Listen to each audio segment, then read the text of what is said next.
क्या आपने कभी रात के 12 बजे सुनसान सड़क पर किसी को अजीब तरीके से खड़े देखा है?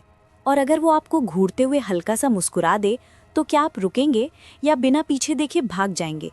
अगर आपको दिल दहला देने वाली एनिमेटेड हॉरर स्टोरी पसंद है तो अभी हमारे YouTube चैनल को सब्सक्राइब करो और बेल आइकन दबाना मत भूलना, क्योंकि यहाँ हर हफ्ते मिलती हैं ऐसी कहानियाँ जो आपकी नींद उड़ा दें। आरफ 23 साल का लड़का था। उसे नाइट ड्राइव पर जाना, अजीब जगहों को एक्सप्लोर करना और सोशल एक्सपेरिमेंट करना बहुत पसंद था। वो अपने छोटे भाई विवान और अपने माता पिता के साथ शहर से थोड़ी दूर एक शांत इलाके में रहता था। एक रात वो अपने दोस्त की बर्थडे पार्टी से करीब 1 बजे घर लौट रहा था। सड़क लगभग खाली थी, हल्की ठंडी हवा चल रही थी और उसकी कार में तेज म्यूजिक बज रहा था। अचानक उसकी कार की हेडलाइट के सामने कुछ हिला। आरव ने जोर से ब्रेक मारी। कार सड़क के बीचों बीच रुक गई। हेडलाइट की रोशनी में उसने देखा कि सफ़ेद कपड़ों में एक औरत सड़क के किनारे खड़ी थी। उसके लंबे काले बाल उसके चेहरे को ढक रहे थे और वो बिल्कुल स्थिर खड़ी थी, जैसे किसी का इंतजार कर रही हो। आरव कुछ सेकंड तक उसे देखता रहा। फिर अचानक उस औरत ने अपना सिर बहुत धीरे धीरे उसकी तरफ घुमाया। उसका चेहरा साफ दिखाई नहीं दे रहा था, लेकिन ऐसा लग रहा था जैसे वो सीधा आरव को ही देख रही हो। अगले ही पल वो औरत अजीब तरीके से झटके खाते हुए सड़क पार करने लगी। आरव डर गया और घबराकर उसने स्टीयरिंग घुमा दिया। उसकी कार सड़क किनारे एक खंभे से हल्के से टकरा गई। उसे ज़्यादा चोट नहीं आई, बस माथे पर हल्की सी चोट लगी। पास में ही एक छोटा सा हॉस्पिटल था। क्रैश की आवाज़ सुनकर वहाँ का स्टाफ दौड़ता हुआ आया और आरव को अंदर ले गया। डॉक्टर ने कहा कि चिंता की कोई बात नहीं है, थोड़ी देर ऑब्जर्वेशन में रखकर उसे घर भेज दिया जाएगा। करीब 20 मिनट बाद उसे डिस्चार्ज कर दिया गया। आरव ने अपनी कार के लिए टो ट्रक और अपने लिए टैक्सी बुक की। इंतज़ार करते करते वो हॉस्पिटल की दूसरी मंजिल की बालकनी में जाकर खड़ा हो गया, जहाँ से सड़क साफ दिखाई दे रही थी। वो बार बार उसी औरत के बारे में सोच रहा था। तभी उसकी नज़र सड़क के किनारे लगे एक स्ट्रीट लाइट पर पड़ी। स्ट्रीट लाइट के नीचे वही सफ़ेद कपड़ों वाली औरत खड़ी थी। इस बार वो धीरे धीरे अजीब तरीके से झूम रही थी, जैसे कोई अनसुना संगीत सुन रही हो। उसका शरीर असामान्य तरीके से मुड़ रहा था। आरव का दिल जोर जोर से धड़कने लगा। उसने तुरंत अपना फ़ोन निकाला और वीडियो रिकॉर्डिंग शुरू कर दी।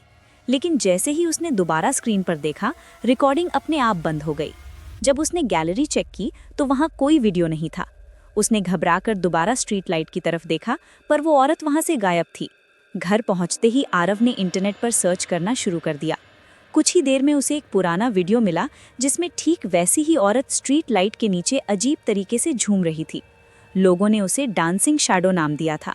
कुछ लोग कह रहे थे कि वो कोई मानसिक रूप से अस्थिर महिला है, लेकिन कई लोगों का दावा था कि वो कोई आत्मा है जो रात में दिखाई देती है और जिसे देखने वाले की जिंदगी में कुछ बुरा जरूर होता है।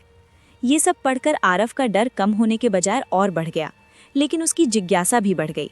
अगली रात वो अपने छोटे भाई विवान को साथ लेकर उसी जगह पहुंच गया। दोनों ने कार थोड़ी दूर खड़ी की और कैमरा सेट करके इंतजार करने लगे। रात के ठीक 12 बजे स्ट्रीट लाइट टिमटिमाने लगी। अचानक अंधेरे से वही सफ़ेद कपड़ों वाली औरत बाहर आई। इस बार उसकी चाल और भी अजीब थी। वो स्ट्रीट लाइट के नीचे पहुंची और फिर से झूमने लगी। अचानक उसने अपना हाथ ऊपर उठाया। उसके हाथ में कोई नुकीली चीज़ चमक रही थी। फिर अचानक उसका शरीर झटके से रुक गया। उसका सिर असामान्य तरीके से एक तरफ झुक गया। उसके बाल हटे और उसका चेहरा आधा दिखाई दिया। उसका चेहरा सामान्य नहीं था। आंखें असामान्य रूप से बड़ी और खाली सी लग रही थीं। वो धीरे धीरे आरव और विवान की दिशा में बढ़ने लगी। दोनों डर के मारे कांपने लगे और भागकर कार की तरफ दौड़े। जैसे ही आरव कार स्टार्ट करने लगा, उसने देखा कि विवान उसके पास नहीं है। उसने पीछे मुड़कर देखा तो विवान स्ट्रीट लाइट के नीचे उसी औरत के सामने खड़ा था, जैसे किसी के वश में हो। आरव ने जोर से उसका नाम पुकारा। अचानक विवान जैसे होश में आया और भागकर कार में बैठ गया। आरव ने तेजी से कार आगे बढ़ाई, लेकिन कुछ ही सेकंड में वो औरत अचानक कार के सामने आ गई। इस बार आरव ने ब्रेक नहीं मारी। कार उसके आर पार निकल गई, जैसे वहाँ कुछ था ही नहीं।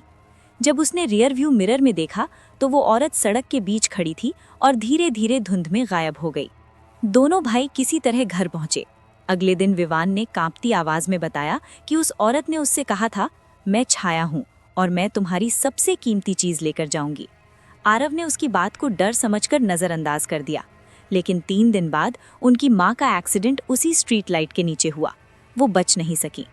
इस दिन के बाद से आरव को अक्सर सपने में वही स्ट्रीट लाइट दिखाई देती है और कई बार रात में विवान नींद में उठकर घर से बाहर निकलने लगता है और सड़क पर खड़े होकर अजीब तरीके से झूमने लगता है, बिल्कुल उसी औरत की तरह।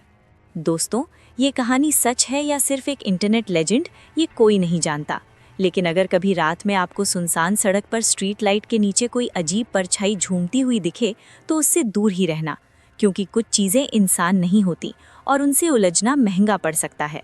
अगर आपको ऐसी ही डरावनी कहानियाँ पसंद हैं तो हमारी YouTube चैनल को सब्सक्राइब ज़रूर करें और अगली कहानी के लिए तैयार रहें।